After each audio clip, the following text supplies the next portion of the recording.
KSA বা KNYC বা বেলেগ অৰ্গেনাইজেশ্যন ফালৰ পৰা অহা নাই যোনটো যোৱা দিনত দোকান বন্ধ কৰা ধৰি কিনি যিমান আন্দোলন কৰিছে তো কাৰ্বি ৰাইজে আন্দোলন কৰিছে আৰু আজি আমি ইয়াত কাউন্সিলত অহাটো আমি কাৰ্বি ৰাইজৰ ফালৰ পৰাহে আমি আজি আহিছোঁ আজি আমি একতা হৈছোঁ আজি আমি একতা হৈ কিনি আমি যোৱা দিনত যোনটো মেমৰেণ্ডাম দিছোঁ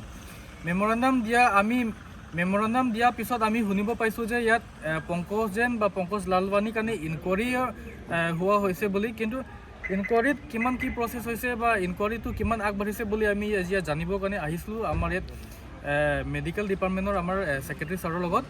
ইয়াত আমি জানিবলগীয়া বস্তুটো বহুত আছে কথাটো এনেকৈ হৈছে যে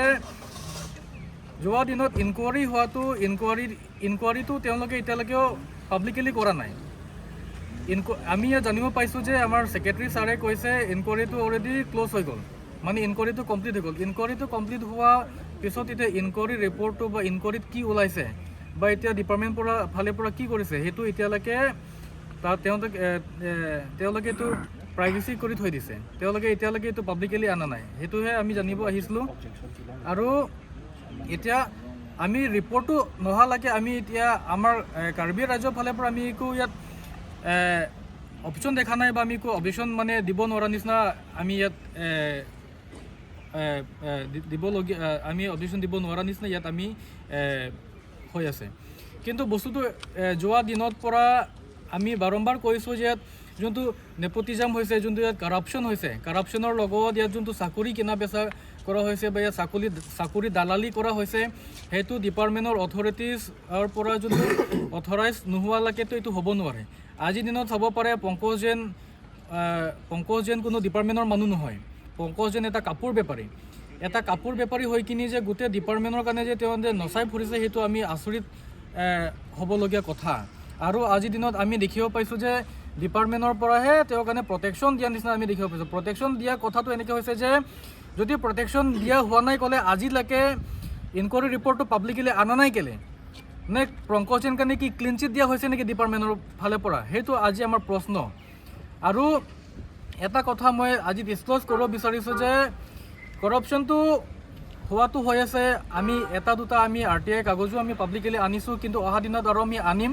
আৰু ইয়াত আজি আমি আকৌ জানিব পাইছোঁ যে পংকজ জেনৰ যোনটো ড্ৰাইভাৰ যুগল বসুমতাৰীৰ মিছেছ যোনটো নীলিমা ৰংহাংপিৰ নামতে কৰোৰ টকা তেওঁ কাম নকৰাকৈ বিল ড্ৰ কৰিছে আৰু ইয়াত ফেভৰেটিজম কৰা হৈছে নেপোটিজম কৰা হৈছে ইয়াত তেওঁলোকে তাৰপিছতে এতিয়া নীলিমা ৰংহাংপিৰ ক'ত আছে গ'লেতো তেওঁক কিমান কৰাপশ্যন কৰাৰ পিছত হ'লেও ইয়াত চাকৰি দিয়া হৈছে এইটো বেকডৰ তেওঁলোকে চাকৰি দিয়া হৈছে বুলি আমি জানিব পাইছোঁ আৰু আজিৰ দিনত আমাৰ এটা প্ৰশ্ন আমাৰ মেডিকেল ডিপাৰ্টমেণ্টৰ EMৰ কাৰণে বা আমাৰ ইয়াত ছেক্ৰেটাৰীৰ কাৰণে বা আমাৰ ইয়াত CM ছাৰ আমাৰ তুলিয়াৰ মহাং ডাঙৰীয়াৰ কাৰণে যে পংকজ যেন এটা কাপোৰ বেপাৰী হৈ কিনি এটা ডিপাৰ্টমেণ্টৰ অফিচিয়েল এতিয়া যুগল বসুমতাৰী যোন এতিয়া চিফ এডিশ্যনেলত এতিয়া কিবা 3rd গ্ৰেড নে 4th গ্ৰেড পষ্টত আছে বুলি জানিব বিচাৰিছোঁ তেতিয়া এজন ডিপাৰ্টমেণ্ট অফিচিয়েলছে আজিৰ দিনত পংকজ জেনৰ ড্ৰাইভাৰ হৈছে কেনেকৈ সেইটো কোনে তেওঁৰ কাৰণে ডিপাৰ্টমেণ্টৰ অফিচিয়েলছ বা ডিপাৰ্টমেণ্টৰ ইয়াত যোনটো চাকৰি কৰা মানুহ কাৰণে যে পংকজ জেনৰ ড্ৰাইভাৰ বনাই দিছে যে সেইটো কোনে সাহস দিলে বা এইটো আমাৰ EMৰ পৰা ডাইৰেকশ্যন আছে নেকি বা আমাৰ ইয়াত ডিপাৰ্টমেণ্টৰ পৰা ডাইৰেকশ্যন আছে নেকি সেইটো আমাৰ আজি প্ৰশ্ন আমাৰ কাৰ্বি ৰাইজৰ প্ৰশ্ন আজি আৰু যোৱা দিনত আমি আন্দোলন কৰি আহি আছোঁ আৰু আমি ইয়াত আজিৰ দিনতলৈকে আমি আন্দোলন কৰা বহুত দিন হৈ গ'ল কিন্তু এতিয়ালৈকে ডিপাৰ্টমেণ্টৰ ফালৰ পৰা ৰিপৰ্ট একো দিয়া হোৱা নাই একো একশ্যন লোৱা হোৱা নাই আৰু ডিপাৰ্টমেণ্টৰ পৰা তেওঁক প্ৰটেকশ্যন দিয়া হৈছে আৰু যোনটো ইয়াত যোনটো ঘটনাত যোনকেইটা মানুহ জড়িত আছিলে আমি প্ৰথম যেতিয়া আমি ইনকুৱাৰী কৰিব গৈছোঁ তেতিয়া আমাৰ কাৰণে ষ্টেটমেণ্ট এনেকৈ দিছে যে পংকজ জেনে ইয়াত আহি কিনি তেওঁ মানুহ লগতে ইয়াত দোকান তাৰ অফিচটো যোনটো চিফ এডিশ্যনেল অফিচটো বন্ধ কৰি গৈছে বুলি আমাৰ লগত ষ্টেটমেণ্ট দিয়া হৈছে সেইটো আমাৰ লগত এভিডেঞ্চো আছে এটা দুটা কিন্তু ইয়াত আমি আকৌ জানিব পাইছোঁ আমি যে ইয়াত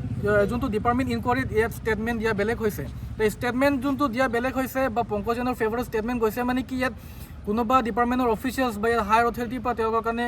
ইয়াতে কি থ্ৰেটেনিং দিয়া হৈছে নেকি সেইটো আমাৰ আজি সুধিবলগীয়া প্ৰশ্ন বা ইয়াতে ক্লিন চিট দিয়া হৈ গ'ল নেকি সেইটো আমাৰ আজি কাৰ্বি ৰাইজে জানিবলগীয়া কথা সেইকাৰণেহে ইমিডিয়েটলি ৰিপৰ্টটো পাব্লিকেলি আনিব লাগে আৰু যদি ৰিপৰ্টটো যদি আমাৰ কাৰ্বি ৰাইজৰ যদি বিৰোধী হৈ গ'লে সেইটো অহা দিনত যদি কিবা আমি আমাৰ কাৰ্বি ৰাইজৰ পৰা যদি কিবা কাৰ্বি আংলঙত যদি কিবা ডাঙৰ ঘটনা হৈ গ'লেতো সেইটো ডিপাৰ্টমেণ্ট অফিচিয়েলছে সেইটো ৰেছপনচিবিলিটি ল'ব লাগিব, সেইটো আমাৰ চিধা কথা।